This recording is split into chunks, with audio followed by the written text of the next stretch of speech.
How long do you think the bond bull market can go on? What's going to burst it? Well, it may very well be the fact that we're moving into the very early stages of inflation acceleration. And that could be the trigger. But it's always been a very unusual bond market. We've never seen anything else like this at these low rates I was going to say for a protracted period. We've never seen them, period. And the result of this is that we have no way of getting a historical handle on how to handle this, except to say that there's only one long-term direction in long-term interest rates, and that is up. Alan, I want to turn back to the presidential election. As I say, there's going to be a new president one way or the other come January. What are the options open to that president in dealing with the economy? Put aside what they should do. What can they do given the state of the economy and the balance sheet of the United States government? Well, I think they first have to identify what are the problems associated with the economy at this stage.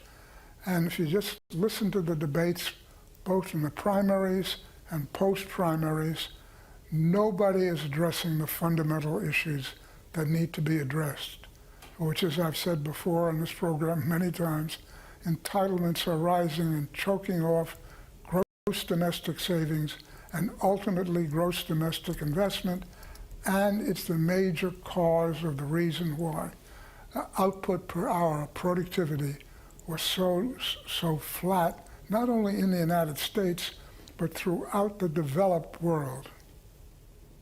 So, Alan, thus far, we've gotten through this by just borrowing more and more and more. When does that end? What are the factors that will keep us from continuing on that path?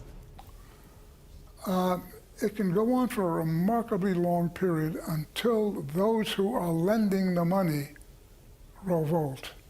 I see no sign of that yet, but if the early stages of inflation, which are now developing, take hold, you could get a fairly major shift away from these extraordinarily low yields on 10-year notes, for example.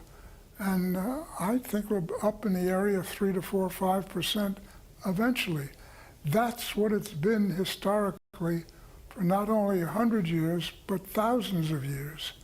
And this is an extraordinary period in which rates have been held down merely by the fact that the government has set in motion a set of circumstances which enforce that.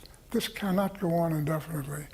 Alan, just to tie these threads together and try and make a story from it, higher rates, higher inflation, they can't carry on borrowing.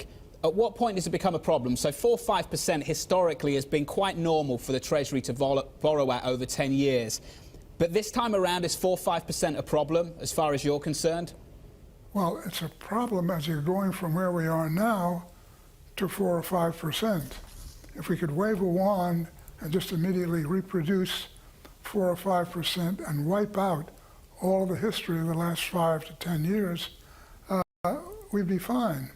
But there's a whole structure of adjustments which have taken place basically since 2008, which have to be unwound. And that's not going to be done without a problem.